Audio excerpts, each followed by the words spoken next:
Hey, ladies and gentlemen, welcome. What a delight it is to welcome you to this Humanities in Action talk today. We are going to be looking at social media and democracy, two things that we've heard a lot about recently, and thus why we're having our talk.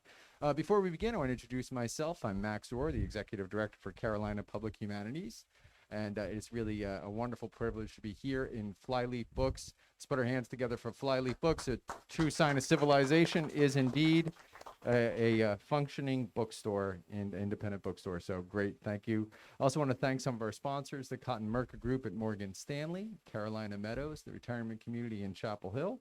We also want to thank the North Caroliniana Society for their wonderful support of our programs. And of course, we want to thank the General Alumni Association who puts on this particular project with us and many other projects. And I know Paul is dropping some of the links to those organizations for you out there. Hello out there in the ether. So you can get a sense of what these organizations are and their goods and services. If you are unfamiliar with who we are at Carolina Public Humanities, we are the public outreach arm for the College of Arts and Sciences, and it's our job to make sure that some of the great scholarship and faculty at Carolina are shared with the rest of the state and, in fact, the rest of the world, because now we are online, so you can get us wherever you are. We do that in three ways. Of course, these public programs. I'm going to talk quickly about a couple other upcoming ones. We have, of course, a very extensive outreach program to K-12 students called Carolina K-12, where we work with teachers from throughout the state of North Carolina, and a very extensive community college program in which we're going out to all of the 59 community colleges. We haven't hit all of them yet, but we hope to, and bringing, again, great scholarship and faculty to those forums and those communities. We do want to get right to the action today, but I want to quickly mention that we are in the middle of this Humanities in Action series. This is, of course, a series of talks on contemporary, potentially controversial topics, what we like to call hot topics, the zeitgeist, if you will. And we're in the middle of a great session we've already had looking at Afghanistan, looking at scientific literacy, looking at political epistemology, and today, of course, social media and democracy. I want to remind you there are two more talks on the following Wednesdays. Next up is Erica Wilson from the law school talking about critical race theory and the law.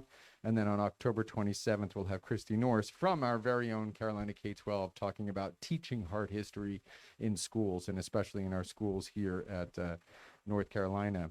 A couple other upcoming events right after this talk, folks. We have our friends over at the Philosophy, Politics, and Economics program, a joint program between Duke and UNC. Our friends over there are having a wonderful talk, Upside Down, Reflections on Conspiracy Theories with Dan Ariely. This is an online program. It starts at 6 o'clock tonight, and Paul will be dropping some links in there if you folks are interested. And for those in-house, you can take one of these if you're interested, as well as some of the other flyers over there. Friday, we have another edition of Lunch with Friends and Strangers, our online biography program, in which we'll be talking with Gabby Calvacaresi from the English department about poet Nikki Finney. Of course, we have wonderful programs, including our Adventures and Ideas seminars and other programs. One very special program on tomorrow night, and I really want it's right here in Flyleaf Books. Claude Clegg has just written the first scholarly biography of Barack Obama called The Black President, Hope and Fury in the Age of Obama. There will be signing of the book at 5:30 here tomorrow night. And then an event, which is both online and here at 6 o'clock, we'll be speaking with Claude Clegg about what his findings in The Black President. So please check that out. We'd love to see you here tomorrow night. And of course, we'd love to see you at any of our events.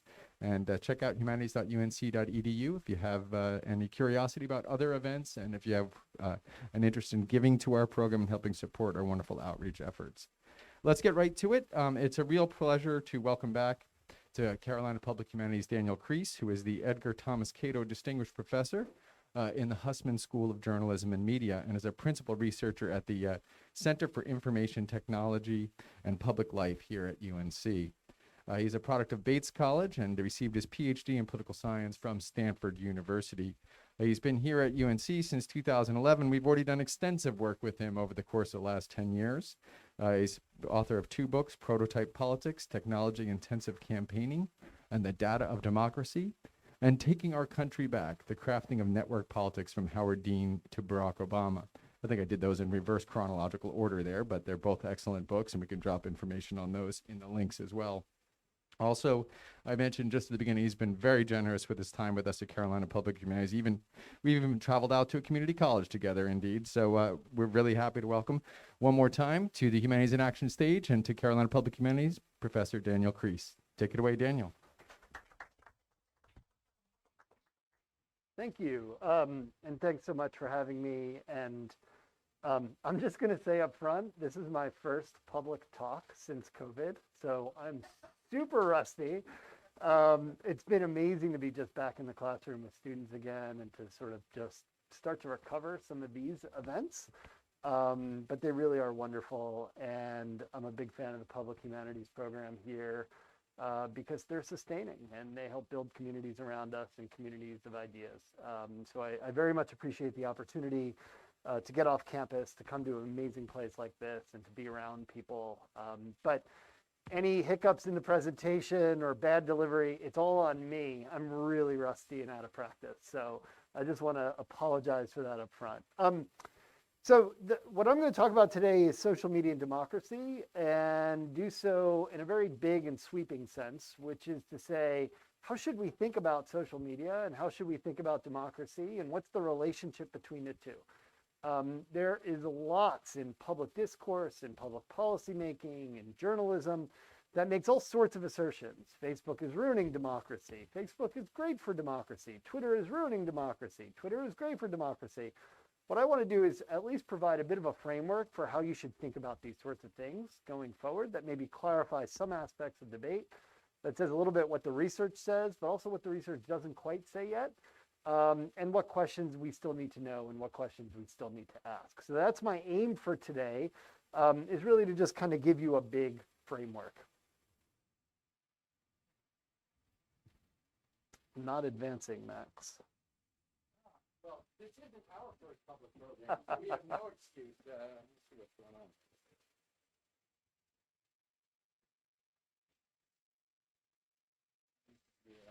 I will advance it for you until I figure out what's going on. Thank God I was right, let me tell you.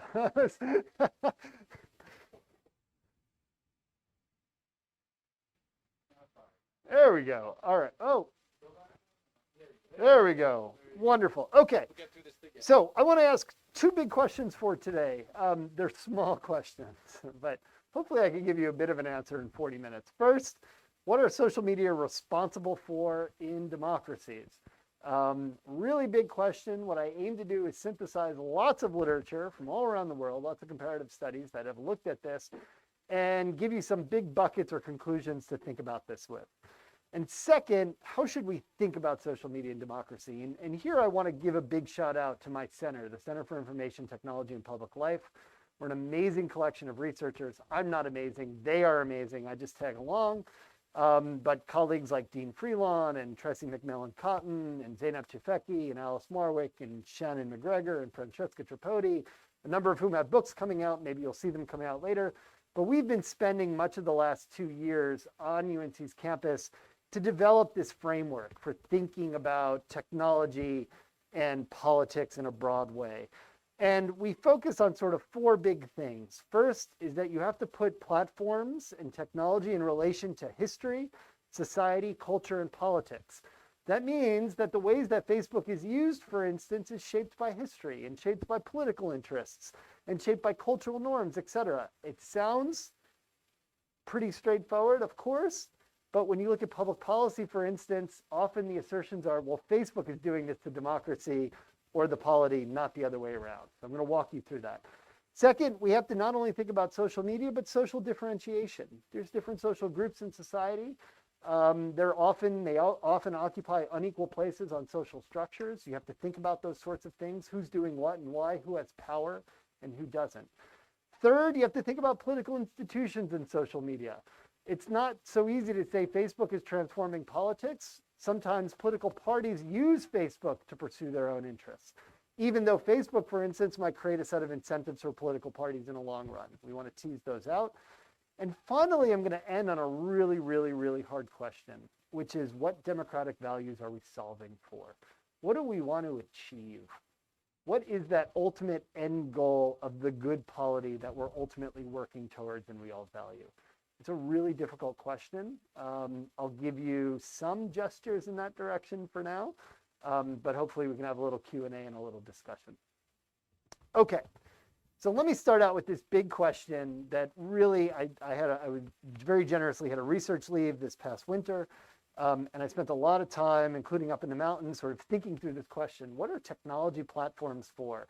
When I say platforms, I mean social media and technology companies broadly. This is a term that's used in various forms of literature, but also policymaking, but it includes all the stuff that you might think of when I say social media. So it includes Facebook and Twitter.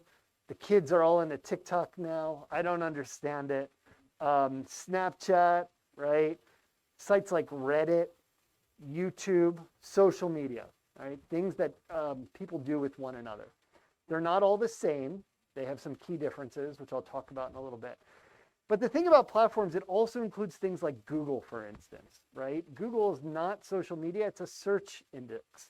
It's complicated, but the results that it returns shape society and political discourse in various ways. So platforms is the bigger term, but when I say it, I sort of just mean all these other sorts of things that we all use on a regular basis, or our kids use on a regular basis, that shape the way that we live, the way we communicate, the way we stay in touch, the way we learn about politics, debate politics, donate to campaigns, etc.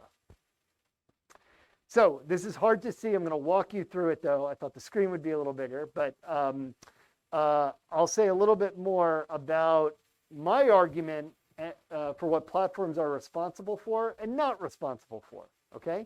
And really this comes out of, over the last few years, watching a public policy debate be focused on Facebook is ruining democracy in countries around the world, or Twitter is ruining democracies. It's driving us apart. It's full of disinformation. Well, democracies have a lot of problems, only some of which we could say Facebook is responsible for, okay? So in the category on the left are all sorts of things that legal and other scholars of democracy have sort of said is plaguing democracies around the world. We have various terms for this: democratic decay, democratic backsliding. You might have heard these terms, but it is undoubtedly true that political science tells us that around the world, in many democracies, there's an erosion of political freedoms, of electoral politics and electoral outcomes, an erosion of people viewing the other side as being part of a legitimate opposition. You see in countries like Hungary, slow walks towards authoritarianism. We see this in countries all around the world. The question is, why are these things occurring all seemingly at the same time? And is it because of technology and social media, right? So on the left, we have a set of problems, 5 of them, that platforms don't really have any responsibility for, in my opinion, and we're not going to talk a lot about them. One is the increase in constitutional hardball. This is a term coined by one of my mentors, Jack Balkin at Yale Law School. It's that idea that more and more political actors are willing to test their constitutional limits, the limits of their constitutional power. Think of Merrick Garland, for instance, not sitting on the Supreme Court. That's an example of hardball. Technically within the purviews of the Constitution to not allow a president to nominate someone and bring it to a vote. However, kind of an extreme political tactic. So technically within the law, but an extreme political tactic.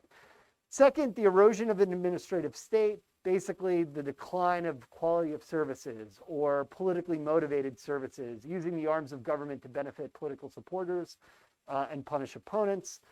Erosion of the rule of law. These are things like extrajudicial killings, unaccountable police forces, paramilitary operations. A fourth is the increase in state control over the media. We've seen this in many other countries, not necessarily here. We're going to get into the very complicated position of Fox News in a little bit. What does it mean for the state to coordinate with media? What does it mean to have party media that's linked to a ruling party? But platforms don't have a lot of ability to influence that. And finally, decline in institutional forbearance. That idea that political actors are not going to bend institutions to their will, that they're going to respect that institutions exist for certain things in democracy. All right, I'm not going to say anything else about all that stuff. We could talk about that in the Q&A. It's the column on the right that I'm really interested in today. So if we were to say Facebook is responsible for something, what would they bear partial responsibility for?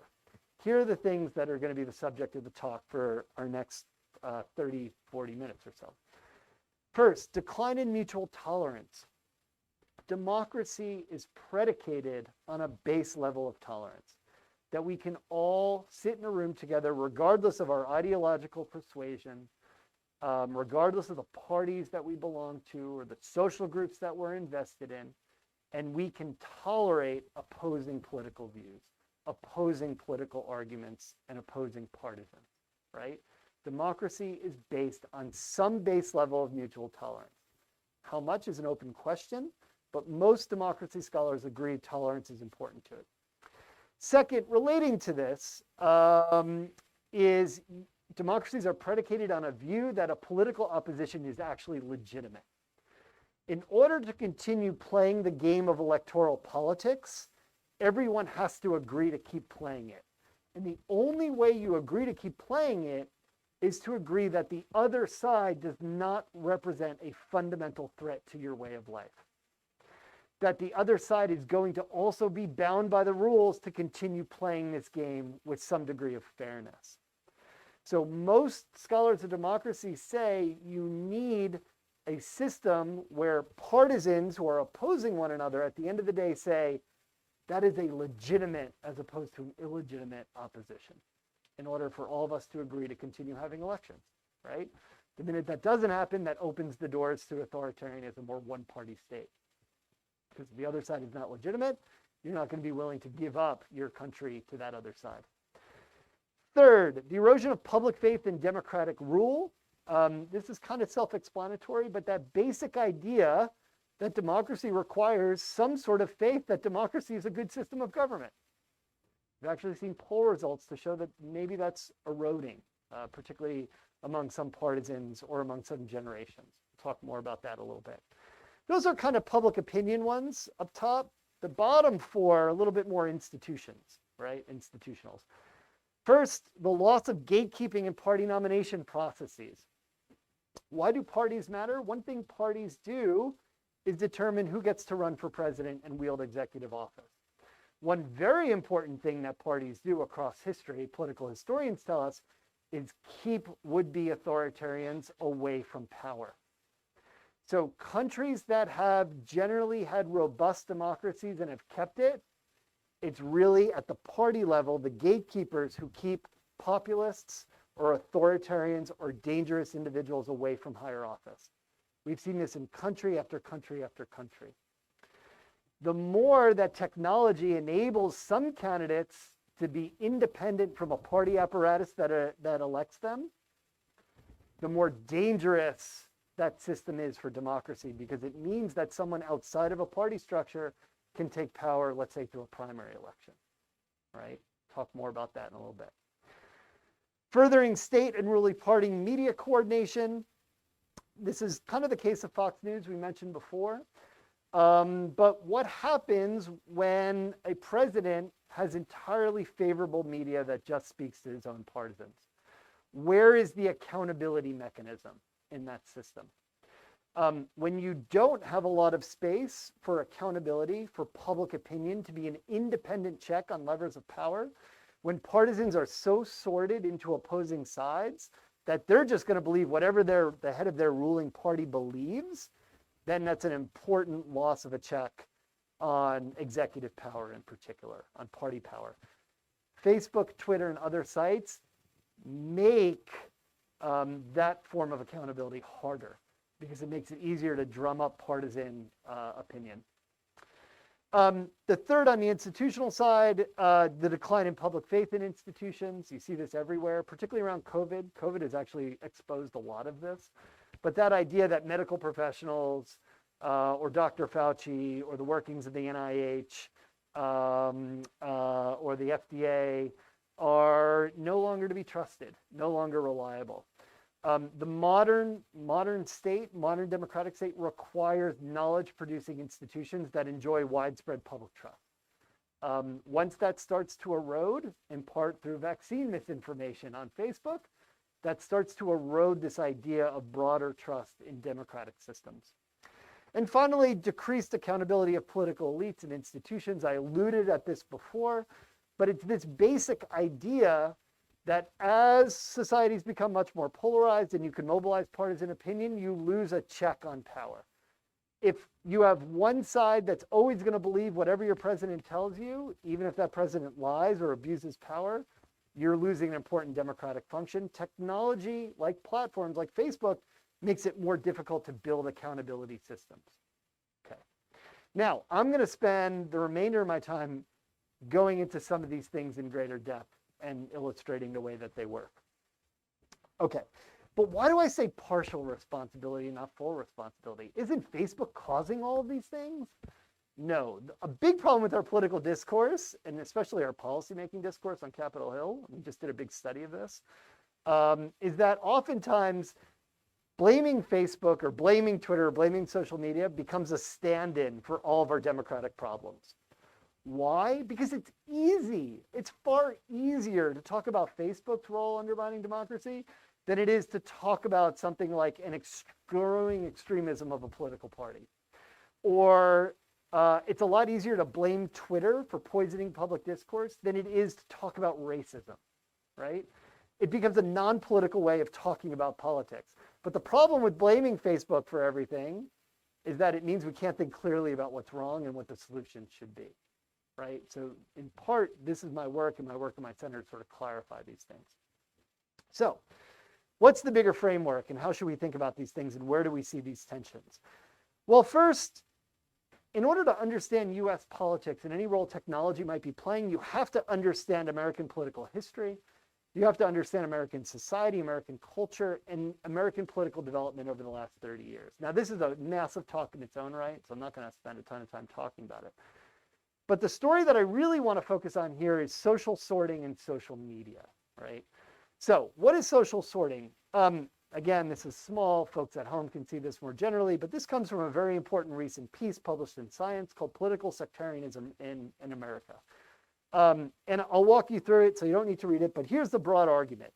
Most American political scientists and American political historians are converging around an idea that since the 1960s, you've seen the broad sorting of the American electorate into discrete social groups that now map onto two parties in ways that make our politics much more emotionally charged. Post 1960s, 1960s also the era, sort of the culmination, the rise of the civil rights movement, right? Post this period, what you see is a migration of whites into the Republican Party, of blacks and other racial and ethnic minorities into the Democratic Party. So the two parties become sorted along racial and ethnic lines. Not entirely, right? But predominantly. Republican Party becomes mostly a white political party. Democratic Party becomes mostly a multiracial, multi-ethnic coalition. Second big moment of sorting is around religion. Democratic Party tends to be much more secular on the whole. Republican Party tends to be more white evangelical Protestant on the whole. Okay? We're not saying everybody. We're saying these are broad tendencies of sorting of social groups. Rural, urban. Urban voters tend to go to the Democratic Party. Rural voters tend to go to the Republican Party. Big split along those two lines. Education. College-educated voters tend to go to the Democratic Party. Voters who don't have the same levels of education tend to go to the Republican Party. And in general, you also see geographic splits. Only some states come into play. Other states are generally sorted. So this is what scholars mean by social sorting. This idea that only conservatives are in the Republican Party and liberals are in the Democratic Party. The Democratic Party is more multiracial, multi-ethnic. It's more urban. It's more secular. The Republican Party is more white. It's more rural. These things, sorting into these two parties, makes politics much more this life or death contention between very different social groups. And that's in part what's making our politics much more charged. Okay, so partisanship in this work and work of many others sort of becomes this mega identity group, a Republican and Democrat, where they stand for very different things. And they become associated not just with a set of political positions about the size of government, but actually very different ways of life among very different types of people. So this is what's underlying a lot of the politics that we see today. Now, punchline, Facebook didn't cause this. Facebook wasn't around in the 1960s and 1970s and 1980s and 1990s when these dynamics were really, really, really playing out. But technology, including cable television, including talk radio, including Facebook, including Twitter, has amplified these dynamics. It's enabled people to perform their identities in certain ways that says, I'm a Republican, I'm a Democrat. I have these characteristics, you have those characteristics. And online, everything is a massive fight, right? We go from 0 to 150 because we're performing our political identities. So they amplify these dynamics. The other piece that's particularly pernicious, and this is where platforms come in, is political candidates in the course of running for election realized, well, we can use platforms to our advantage to really double down on these identity claims. We can run really extremist messages to our most extreme voters in particular ways, and it becomes easier. So when you have the two parties sorted into very discrete groups, well, then you could start running ads just in certain ways without having to worry about, like, people are actually they have many different identities. You could just really sort of double down on the existing groups in your coalition and be very clear about those messages. This comes out of some work that I've done called Identity Ownership that actually analyzes the ways that political candidates in the course of campaigning make very specific appeals to certain social groups. And what social media does is enable them to target those groups very narrowly. So you can run advertisements, for instance, targeted just at certain people and exclude others. So it causes an extremism in sort of rhetoric to say, we're trying to appeal to you and not. These are the videos that I was going to show. They're each about 2 minutes long. They were sort of the big ads that both the Biden campaign and the Trump campaign ran during the 2020 elections. And it shows exactly those groups that I just mentioned. Are they working now? Great. Okay, so you can see them online. They're pretty easy to see. America the Beautiful, the Joe Biden ad. It will display this multiracial, multi-ethnic coalition.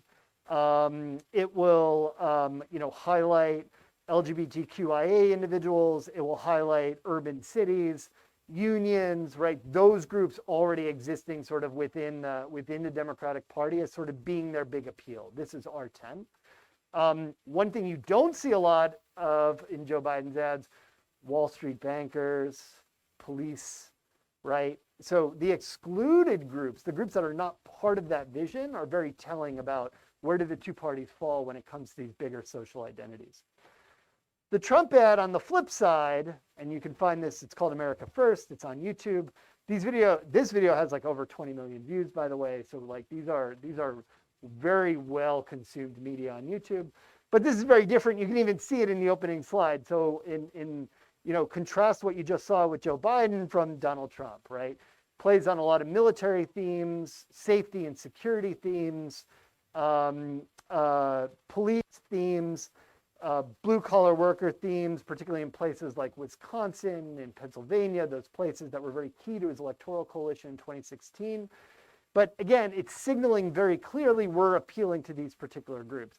But it illustrates that broader dynamic, right? So even though YouTube is not responsible for the sorting of groups into the two parties in the bigger political history that I just told you, YouTube is a tool for candidates to harden those divisions, to only address and speak to certain groups of people and to make those boundaries much firmer and much harder. Okay.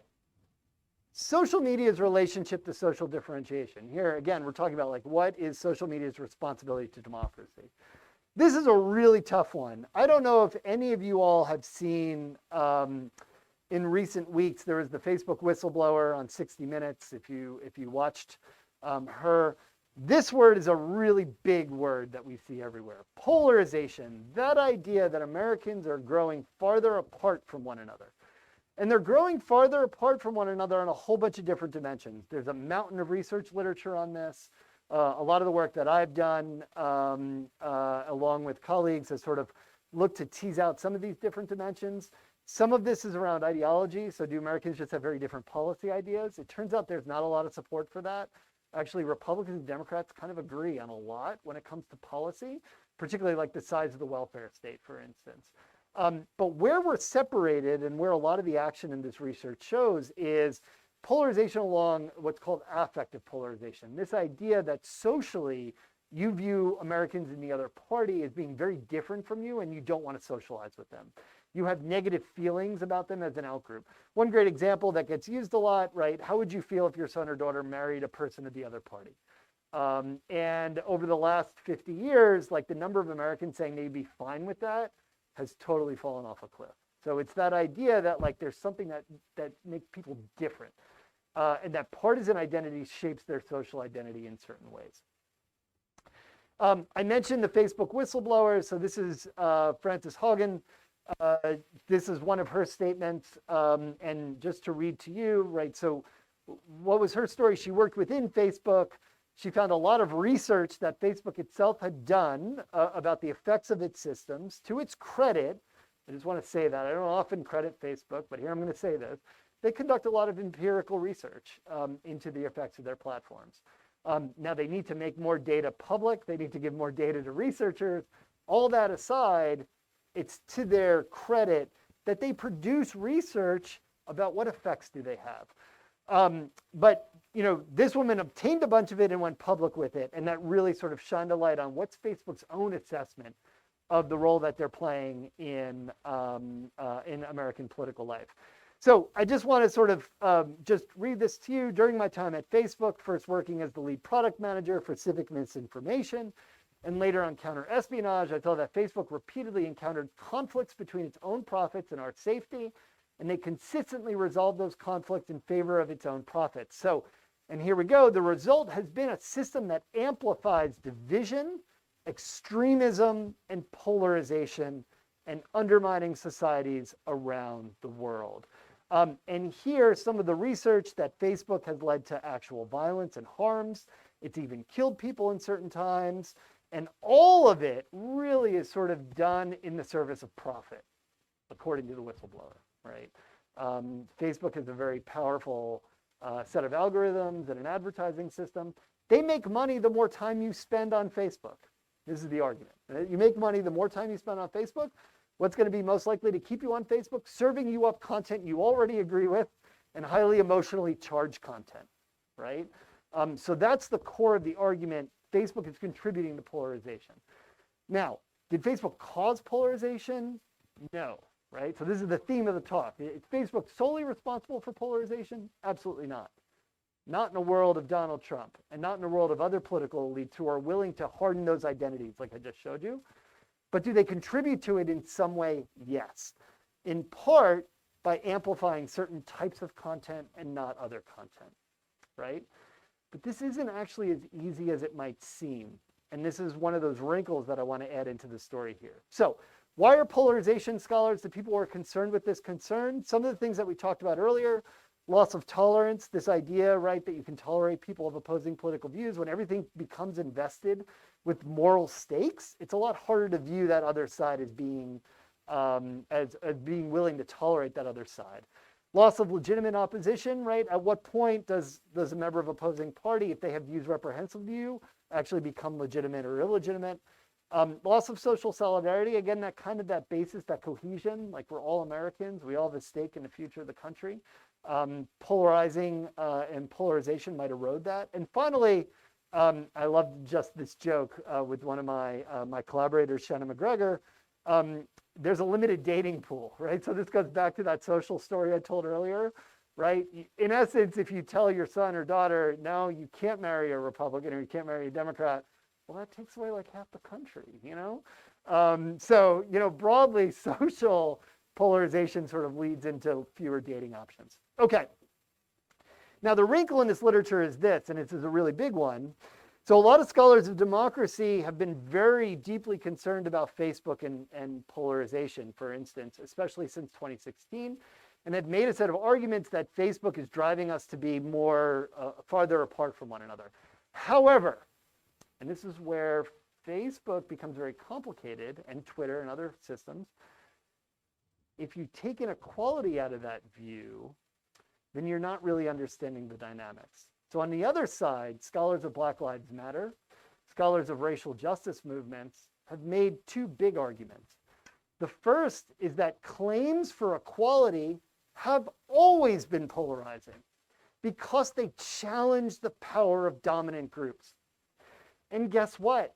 The civil rights movement was condemned as being polarizing.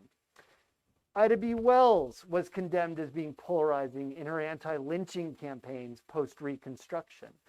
Critical race theory bills that have been passed all over this country or introduced all over this country have been critiqued for being polarizing. Why? Because they want us to have a conversation about structural and systematic differences on the basis of race and other forms of social differentiation. So Juliet Hooker and others have argued well before, in 2009, Facebook achieved any prominence at all, that there is this general tension where whites tend to be deeply concerned about solidarity, but non-dominant groups and blacks tend to be concerned with equality. And dismissing people or movements as being a threat to solidarity means you only want solidarity on the terms of the status quo. And that status quo means difference in racial power, right?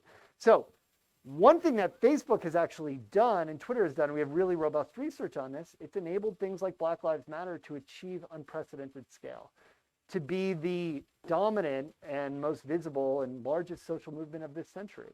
So the very same algorithms that might fuel polarization that's problematic are also fueling movements for racial and ethnic justice that I would argue democracy is premised upon. Democracy requires a degree of equality. And the second thing we also have to consider, and this is an argument that my colleague Shannon McGregor and I have long been arguing, is polarization is not necessarily a concern in its own right. This is a scene from January 6th in the attempted coup at the Capitol. You have to consider democracy in this, right? Polarization itself is not necessarily the biggest concern. Anti-democratic extremism is. And if one side is embracing anti-democracy practices or rhetorics or tactics, that's what should be condemned, not the fact that Americans are growing farther apart in and of itself. Okay, number 3, how institutions shape social media and vice versa. And here I'll go a little bit faster, but again, Facebook tends to get blamed for all of our ills, but it doesn't deserve that blame, not all the time. And a lot of my research, a lot of my career has been spent studying things like this. This is what the Democratic back end of its technology platform at the Democratic National Committee looked like circa 2012. So in essence, what I showed and chronicled are all the ways in which political parties are not, willing servants or downstream entirely of Facebook. They've spent years and decades and millions of dollars developing massive systems like this to help them control dynamics to their favor and to the favor of their party. So this looks really complicated. All it really is shows you how data flows across various systems within a Democratic Party. But if you look up top, that's sort of the entire apparatus for things like targeted advertising, for strategic digital communications, ways in which campaigns figure out who are their voters, how do we mobilize them, et cetera. Facebook didn't create any of this. This actually sits on top of the way that most candidates use Facebook. So they start with a voter file, they figure out who we're going to target, how do we get them out, et cetera, voting for us, and then they work through these dynamics in order to achieve the electoral outcomes that they want. And one of the ways that they do this, and this is on parties, not on Facebook, is by creating unified views of individuals. So if any of you have, if you're registered to a political party, or even if you're just a voting age adult, both the Republican and Democratic parties have a voter record on you. Those voter records contain hundreds of pieces of information on you. Some of that is just routine stuff that's collected in the course of campaigning. So are you registered to a political party? Did you vote in a primary? What's your longer voting history? Some of it would be records of like your donations, if you've donated to nonprofit organizations or political organizations or campaigns. And then it starts to get a little bit more than that. Both parties do this routinely. Real estate records, division of motor vehicle records. If you have like one of those club cards at a grocery store, like your Harris Teeter, you get a discount. That gets bought and sold to political advertisers and to political parties. And one reason it does is because politicians benefit from this. My good friend Etan Hirsch, who's a political scientist at Tufts, wrote this whole book on this. It was like, everyone's worried about political parties, about political privacy. You want to get at the root of the problem? Have politicians pass laws that say that, you have to respect political privacy and we can't sell your data, et cetera. You think they do that? No, because they use that data in the course of electioneering.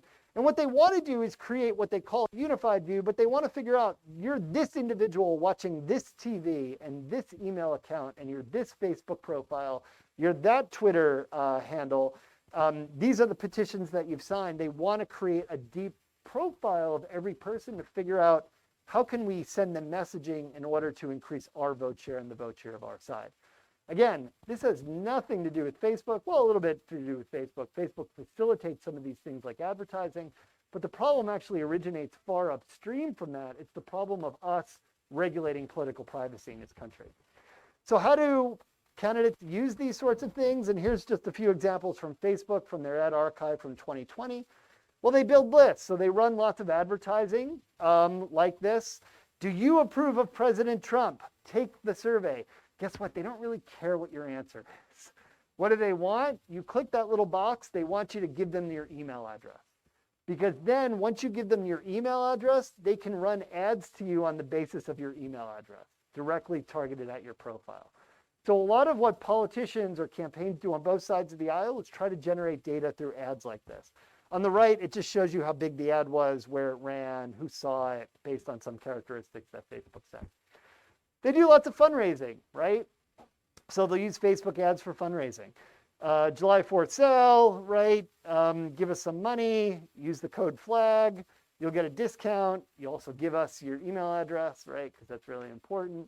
But lots of ads because it's expensive. This goes into some of the extremism stuff I talked about earlier, known supporter mobilization. So these are some Donald Trump ads around immigration, anti-immigration ads. When you know you're only able to advertise to people who have the most extreme views on immigration, guess what? You can use the most divisive rhetoric around it. So one thing that, again, Facebook's partial responsibility they've done is enable politicians to speak to much more narrow groups of voters, such as only people who have the most extreme views on immigration, and then run more divisive ads and divisive content. And you see this over and over and over again. You can make these much more narrow appeals. Sometimes you see some persuasion advertising, right? So, and fits with broader themes. Joe's going to pack the court. Here you see some ads. There was a lot of Trump ads against Black Lives Matter, in particular, calling what happened in the streets to be about violence and unrest. Appealing very much to suburban whites in particular, the way the ads were being targeted. And Joe Biden, for his part, talking about things like climate change, again, trying to persuade some people who might be able to be movable on that particular issue. And then also things like, take this quiz, and then we're going to try to convince you through the quiz that Joe Biden should be the candidate that you're supporting. Well, we also get your email address too. And then lots of using social media to do things like bank votes. So, you want people to vote early, you want people to be, voting for your particular candidate and sort of moving on from there.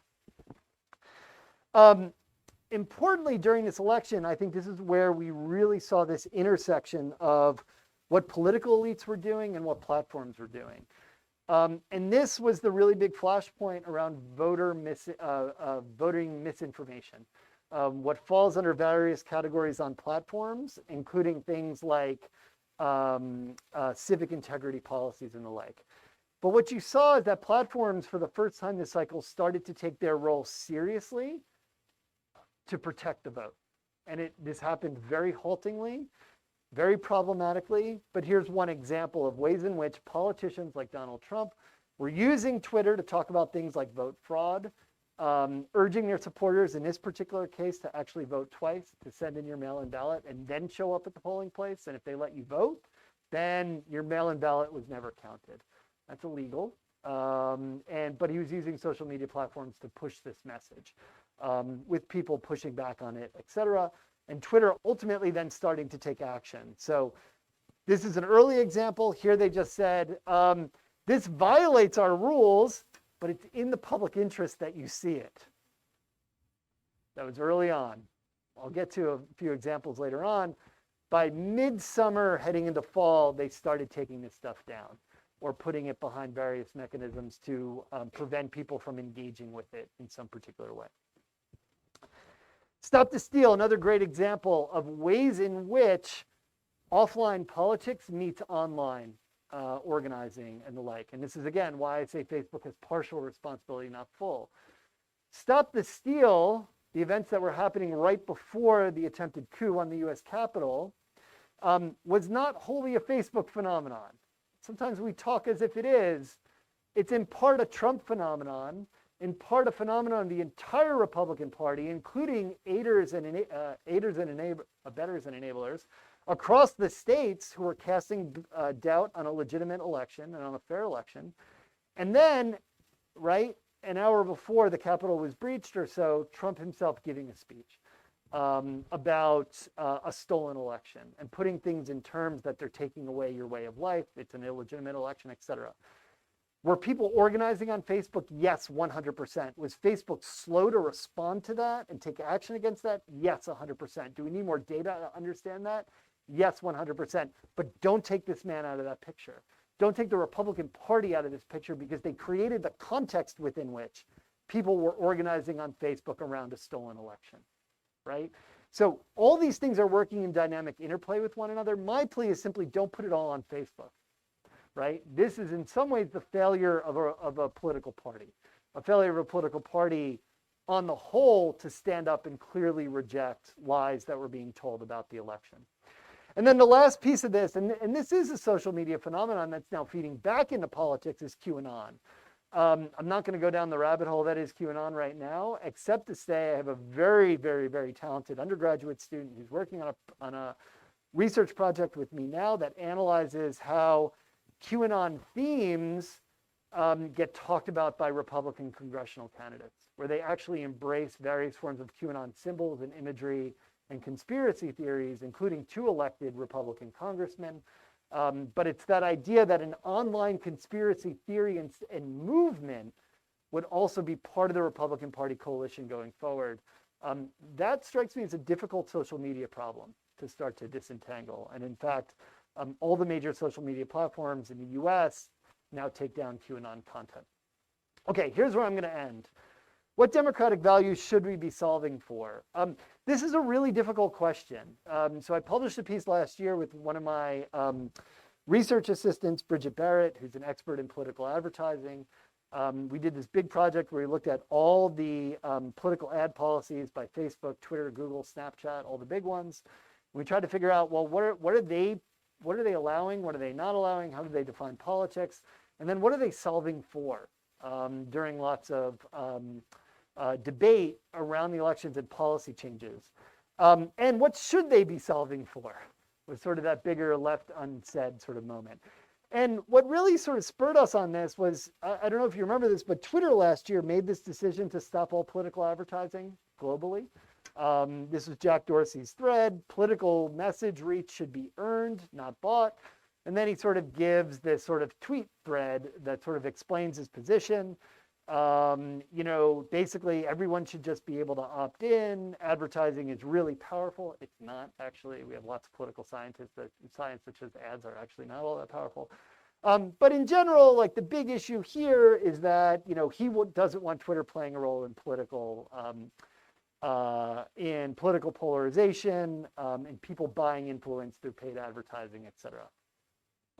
Well, what's the problem with this view? Let's talk a little bit about this. So, is all political advertising bad? When is it bad, et cetera? Few different dimensions. First of all, political participation versus deliberation. They're 2 democratic values. They're absolutely legitimate, both of them. However, they're different, right?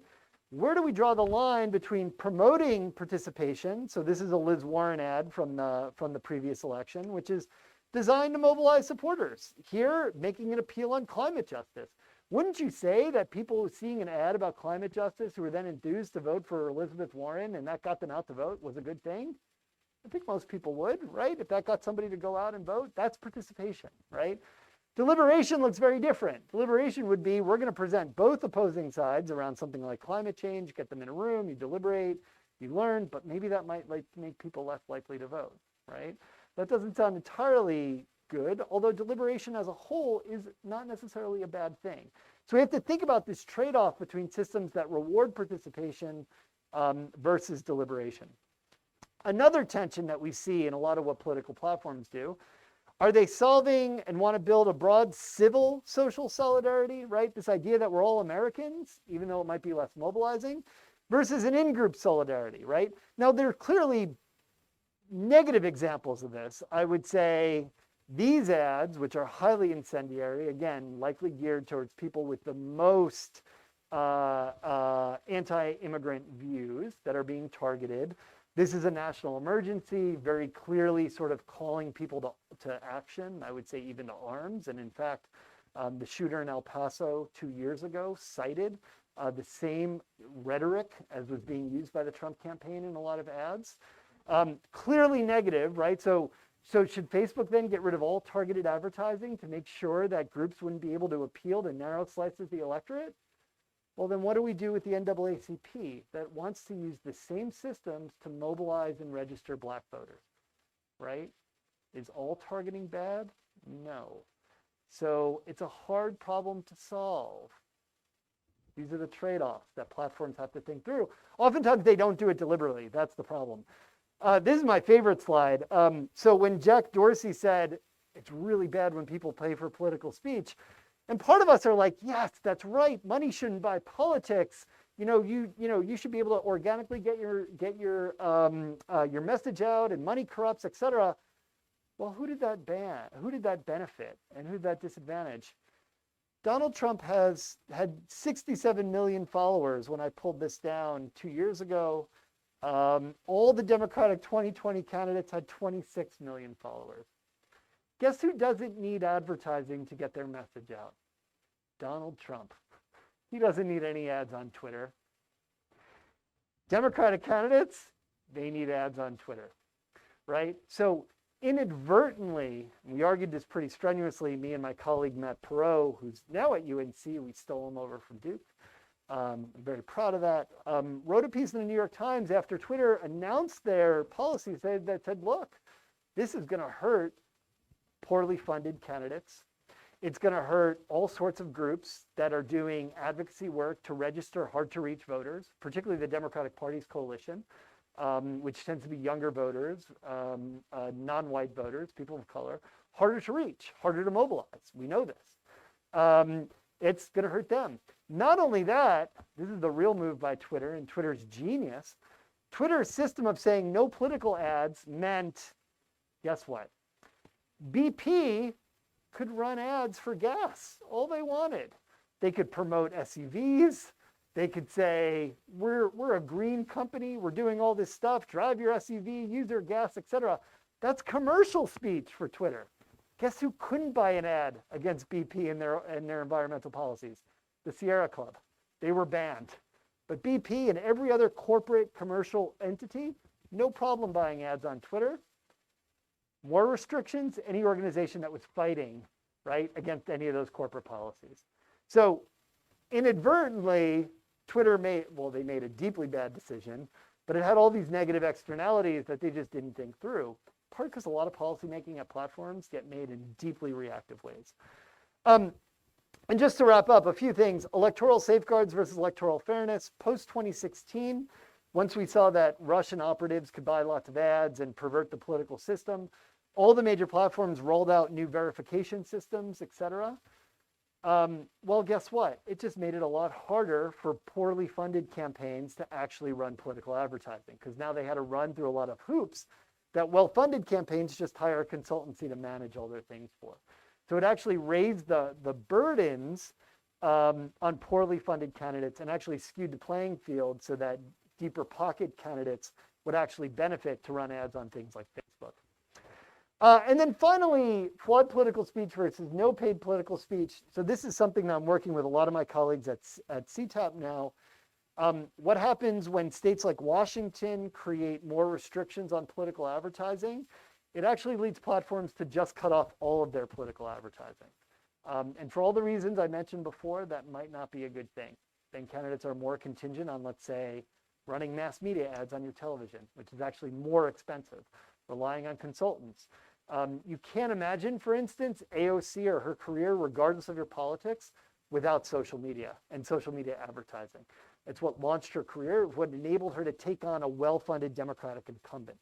So again, this might be skewing the playing field in ways that we haven't even realized yet. Okay, here's where I'm going to end. Where are the Democratic harms and where are the Democratic opportunities? These are the big questions that we need to think through when we think about this big question of like, what is social media and what is democracy? And ultimately, who should decide?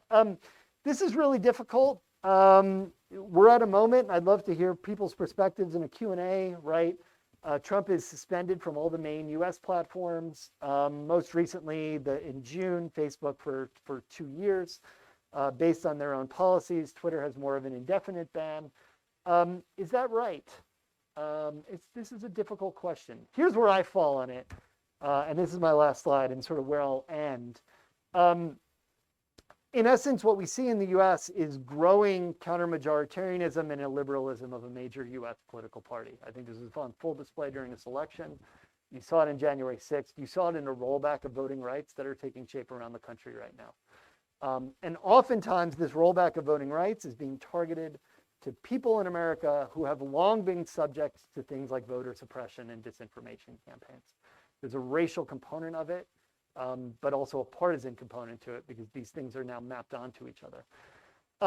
So what would I say? I think assertive press and platforms that are willing to hold the public's right to determine its leaders and to hold them accountable at the ballot box is deeply important. I think Facebook and Twitter ended the election where they should have started the election, but at least they got there. And securing democracy is not something that any platform can do on its own, but they need to try that. And they need to try that because we need to bide time to solve these bigger and deeper political problems that are actually at root of a lot of the democracy problems that we face in this country today. So I'll stop there. We can do a Q&A, and thank you all so much. Thank you, Daniel. Excellent. We'll start, if there are questions in-house, I'll let Professor Kreiss call on you. And if not, then we'll go to questions out in the ether. Okay. Yeah. Okay, we're not that far apart. We talk about the need for an assertive press, but that's another issue that's come up is that each press is kind of preaching to its own choir. What do you think of things like PolitiFact and Media Matters that try to fact check the press and try to act as though, well, maybe not Media Matters, but as though they're unbiased?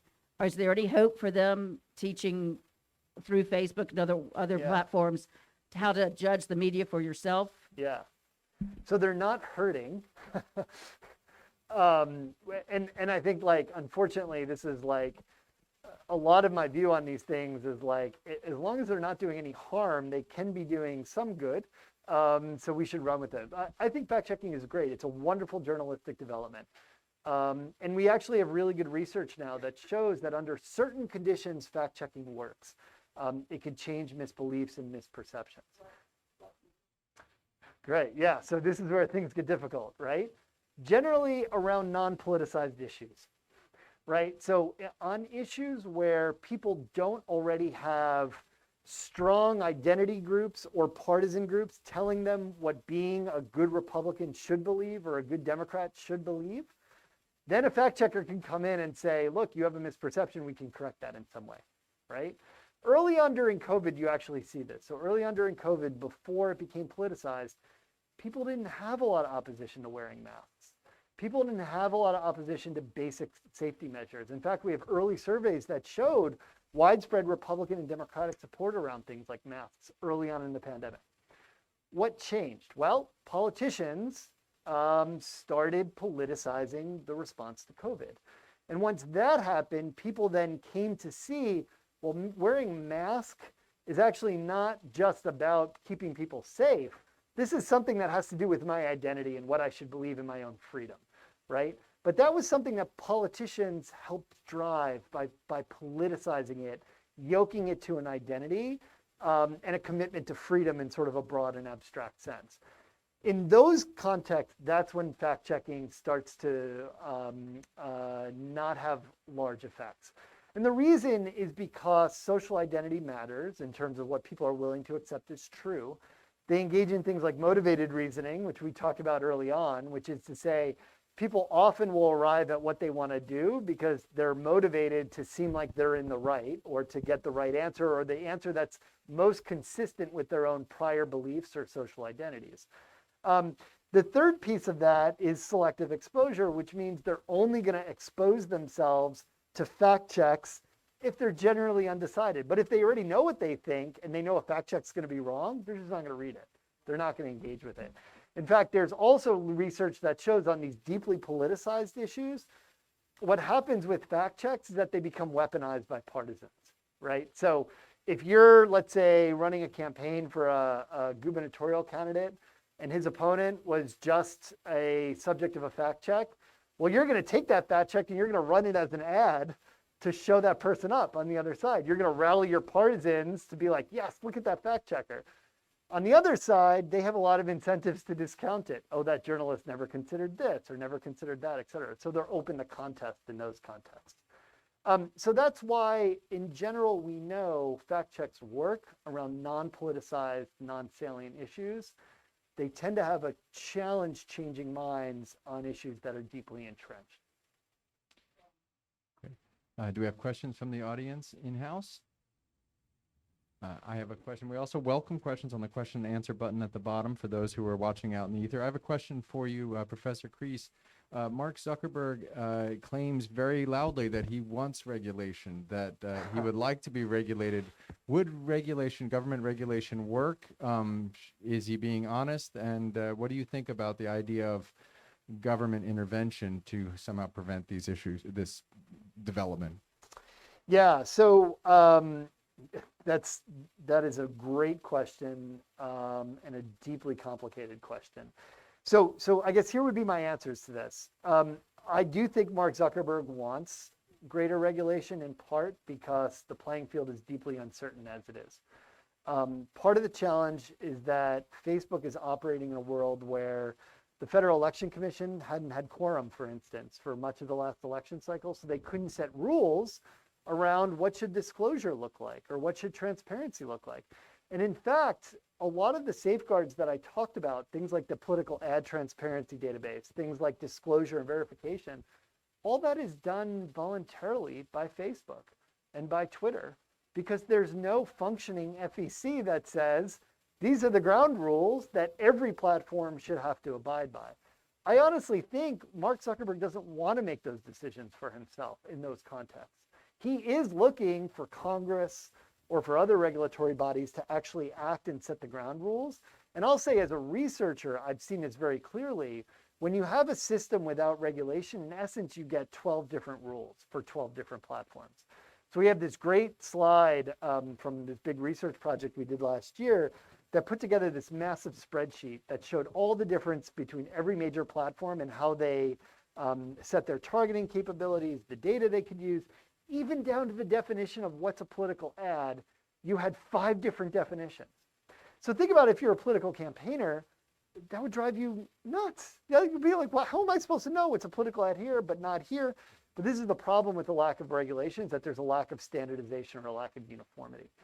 Now, in terms of the bigger question, though, what should regulation be designed to accomplish? This is where I'm going to punt. I don't entirely know for sure.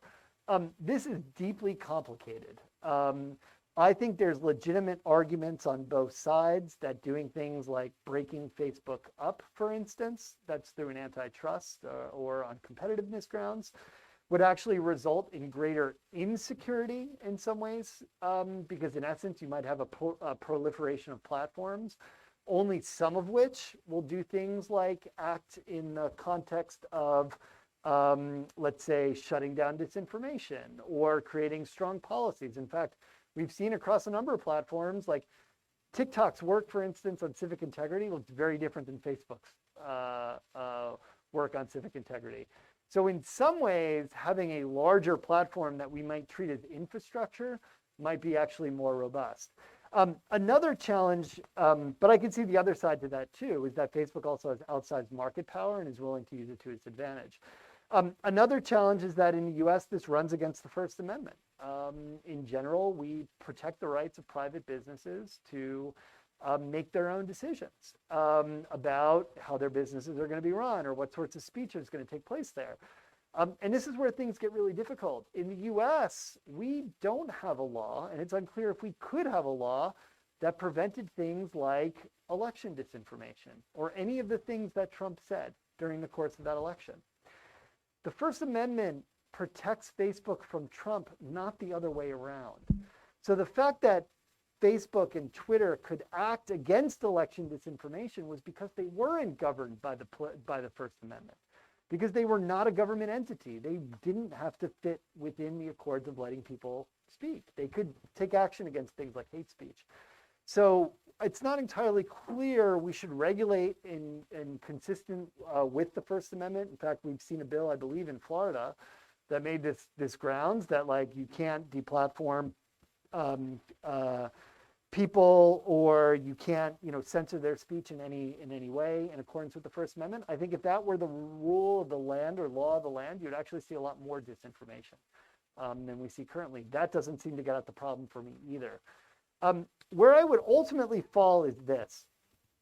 I think we need strong regulation that required there to be more data in the public's interest and more transparency around the workings of platforms. So we only know what we know about Facebook's internal research because a whistleblower decided to bring that to the Security and Exchange Commission and then bring it to the Wall Street Journal.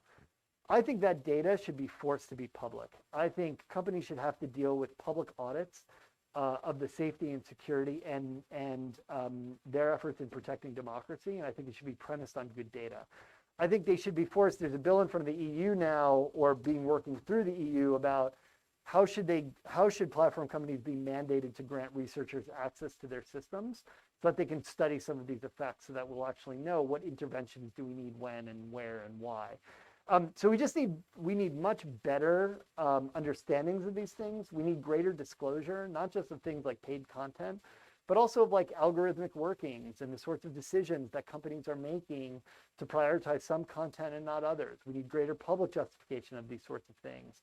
And then, there's a massive debate over Section 230 and sort of what's the liability for platforms. I'm sure there's a question on that. There's a question from Sam Jackson on that. So, so what's the question? I'm probably going to punt on it anyway. It's complicated. Sam Jackson asks, hello out there, Sam. I think it's Section 230 that provides legal immunity to certain internet providers. If that statute were done away with, what do you think would happen to Facebook, Google, etc.? Lots of lawsuits?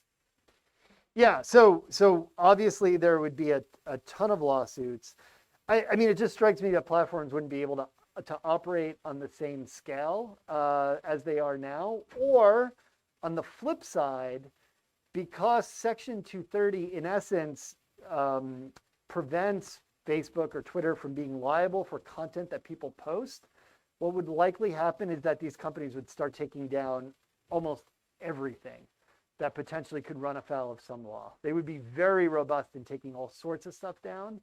Think about potentially defamatory speech as an example, right? So if they might be liable for this now, they might just like carte blanche, just take it all down. And I think that would lead to problems in its own right, because it would take away some of the robustness of the public forums. But this is why I'm going to punt. These are really complicated and deeply complicated issues that I also think we just need better data on in order to understand the scope of the problem to help inform the policy making that should come later. So one of the things that's happened, we're sort of tied to this, if we were to break these up for being monopolies, we already saw the growth of these sort of alternatives to Facebook that clearly have not had the success that Facebook has had. Could you speak a little bit about alternative platforms and the possibility of there being a sort of what the dangers and benefits of having multiple forums for this sort of activity? Yeah, and then there's a question up here too.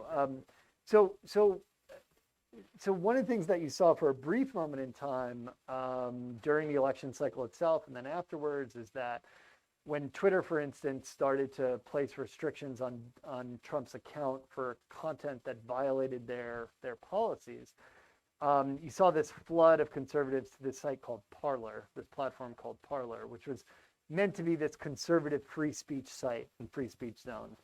And I think that really speaks to the dynamicism of the media sector, which is these small startups potentially could scale and rapidly sort of escalate to get people who are disenchanted at one site or disagree with the policies, et cetera. Now, one consequence of that would be that might mean that rhetoric and discourse on these sites might become more extremist. So think about, right, so Twitter itself is already kind of toxic, right? I admit to loving it, but I'm from New Jersey, so I have a very high threshold for toxic. But on the other hand, right, like it is still a general forum, and people are still speaking to journalists and activists and many other people who are on Twitter. Well, you can imagine a site that only caters to one type of people who are the most extreme, right?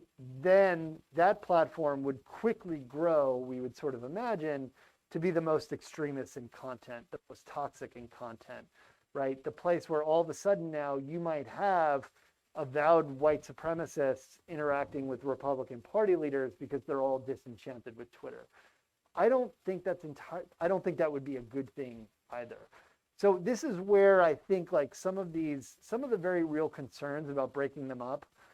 Obviously, platform companies are deeply concerned with this, but I would also say on the flip side of that, a number of like pro-democracy groups are also deeply concerned with this because that might lead to a greater fracturing and therefore greater extremism in ways that are problematic. But I guess I'll also say too, like it would also seem to me that we don't need one company like Facebook to own several different media properties that also have like WhatsApp and Instagram. I mean, every step along the way, the US government has allowed these mergers to go through that's consolidated power in some platforms that to me at least is just deeply problematic and should have had much more scrutiny as it moved through. Because it doesn't seem like, you know, Facebook setting policies for Instagram, setting policies for WhatsApp. These are very different types of platforms, very different types of companies, very different use values. Concentrating that power in one man's hands, to me, is also very problematic. So we have a question up front, and that microphone, by the way, is so the people out there Yeah. can hear the question. Yeah. So is that I'm curious what you think of the idea of, on political ads, to require that there be fact checking before the ad can go on. In Yeah. other words, a vetting process. You must state your fact, then you can do your spin Yeah. and whatever you make of it. But there used to be in our media, 30, 40 years ago, Yeah. where people gave fact. Now spin and fact is just Yeah. all blended. Would Yeah. it work to say you must state your fact, Yeah. that must be vetted, and then you can spin it any way you want? Yeah, I think that's a great question. I guess I would sort of say two responses to that. The first would be the apparatus that these companies would have to build up. So they would have to do it voluntarily, right? So because the First Amendment protects you saying non-facts all the time, right? Just as a routine matter of course, we view it as part of our politics, as part of our freedom of speech. So platform companies would have to take this on themselves and build up that apparatus to be able to fact check all of these claims that are being made in political ads. Do they want to step into this world where they're the arbiters of truth in terms of varying rival political claims? My sense is probably not. Would public discourse be served by it? Perhaps, right? If you had a journalism organization that sort of did a deep dive and made people sort of show their sources, and even allowing for, let's say, even if they were over-inclusive and they let lots of stuff that might be gray area, because we know facts are difficult, like you can interpret them in various ways, that might improve discourse. And in fact, Facebook does have a number of partners that they actually work with on certain content. I think doing it at scale in the course of an election would be challenging, but it's an idea that they're already trying around other types of content, and I think that's a good idea. Now, I think the challenge, though, would be this. My colleagues and I have been doing this big study, which hopefully it's because of COVID, we all have young kids, we've been a bit delayed, but So we're analyzing all the political ads from a certain time period in the US presidential campaign, but also the big Senate race in Georgia. And there's a very consistent finding that we have, which is there's just not a lot of ads with facts in them. They're more about identity and emotional and moral appeals, right? And this is where things get really complicated, right? So should that be out of bounds? Well, what about a Liz Warren ad that doesn't have any facts but says like climate change is a moral issue, right? It's a moral issue because we need to leave the earth inhabitable for the next generation. So that's just right to do. I didn't have a single fact in that claim, right? It was about a moral appeal. That's how most of this content is. Or it's an identity appeal, right? It's one that might say, if you are a member of a particular racial group or an ethnicity or an ethnic group, I'll represent your interests, right? There's no facts in there, but it's making an identity claim that says like, I've got your back. And these are common. So I don't think it would get at that bigger sort of story that I told about that social sorting and social identity earlier. But it certainly couldn't hurt. So I would embrace it, right?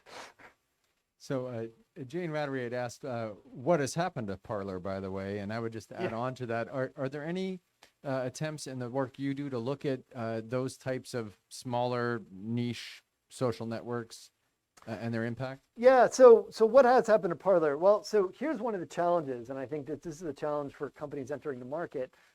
Everyone is on Twitter already, so therefore it's not easily replaceable by a new platform. And in fact, most of the value that Donald Trump derives from Twitter is actually being able to set the agenda of the professional press. Donald Trump doesn't really care about persuading individuals on Twitter. Most people are already sorted, particularly on Twitter. They know what they believe. He uses Twitter because when he tweets something out, every mainstream media organization cover it. It drives coverage. It shapes what people talk about. It sets the agenda and the frames of the mainstream press. This is why Twitter is so indispensable to all those conservative activists and all those conservative politicians, because it is the platform. It's the meta platform for most of the public discourse sort of class in this country. By that, I mean like the people whose jobs it is to produce public discourse for a living. This is why Twitter is key. So when you go off to Parler, you're actually having a much more self-contained conversation. Fine for movement building, fine for collective identity, not very good for getting your thoughts and your frames on the nightly news, right? And that's why Twitter has hung on. In terms of what other people look at, yeah, we've had projects that have looked at Parler. My colleague, Alice Marwick, does lots of work on more right-wing, smaller ecosystems like Gab, like 4chan. There's lots of work that gets done in sort of these smaller sort of corners of the internet. I'm particularly interested how things originate on these sites, then make their way up into more mainstream media. In fact, I just read a study that showed how oftentimes, or I just saw this at American Political Science Association conference last week. It was a study of how the various Russian state media outlets will cover things in ways that then get picked up by people like Alex Jones or the One American News Network. So that becomes a vehicle for various forms of Russian propaganda. But then once it makes its way there, then it circulates sort of within a broader right-wing media ecosystem. So by the time you're 3 or 4 chains up the ladder, the origins have been entirely erased. But now it's sort of a talking point or a set of claims. I have a question from Lloyd Kramer. Hello out there, Lloyd. Hey, Lloyd, how are you? There you go. Our long-lost director. Lloyd, you're supposed to be on leave. But thank you, Lloyd, for your question. Do you think that the convergence of political sorting, cultural polarization, and new media place American democracy at the greatest risk it has faced since 1860? Do you see any grounds for optimism or a likely drift into authoritarianism? Come back, Lloyd. You're getting dark. So 2 responses to that. It's a great question. We were not a democracy until the mid-1960s with the passage of the Civil Rights Act. We're a young democracy, actually. We're a young multiracial, multi-ethnic democracy. I think that's a point we often lose. In fact, well into the 1970s, you had what political scientists, political historians would call authoritarian enclaves in the U.S. South. They were dominated by one-party rule and dominated by white supremacist one-party rule in the Democratic Party of the time. Most comparative political scientists would not classify the U.S. as being a democracy until that point, when we started to change federal law and to actually enforce it in line with creating more fair electoral competition, electoral systems where all citizens could participate. So, since that time, I think we've gradually been seeing these pressures. So, I would say we're in that context, this history starts to look a little different, right? So, I would point to the Reconstruction era, that very slim moment of 12 years or so, when we finally truly started to realize that dream of a multi-ethnic, multiracial democracy. When that ended, that was a deep period of peril for the country. I think this is the debate we're having now. I agree with Lloyd. I mean, I'm very dark and pessimistic myself. I think that what we're really seeing sort of play out here is something that we're seeing play out in the UK and other places, which is you're seeing an unprecedented challenge to America's racial hierarchy, but also other forms of power and status hierarchies. And you see opposition to that being housed in one political party that's growing increasingly extreme. It's that confluence of factors that I'm deeply concerned with. And yeah, I see things getting much worse before they get better. I think the American political system is set up in a way to reward certain forms of power, where you can have a white minority rule hold on for a really long time once the demographics of this country shift.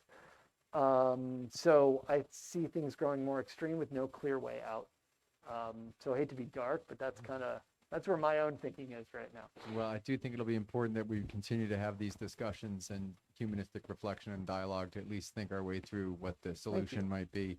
I want to thank Daniel Kreiss. Let's put our hands together here.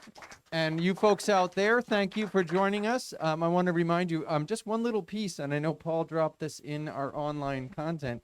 We do have the Claude Clegg event on the Black president, Barack Obama. We tried to put an ad on Facebook, and we were not allowed because it was political. So the talk tomorrow is not political. It's a historical discussion with Claude Clegg. We do hope you can make it. Let me invite back into the frame one more time Daniel Kreiss, and thank you, Daniel Kreiss. I know he's got an event to go to right now. Thank you for working with us. Give me some elbow, and we'll work together again with you. Folks, next week we have Erica Wilson from the law school talking about critical race theory and the law. So again, we're trying to work against misinformation or those topics that people don't seem to understand. And today we had another great shot at that. Thank you so much for your talk on social media and democracy. Really appreciate it. Daniel Kreiss, ladies and gentlemen, thank you all. We'll see you next time.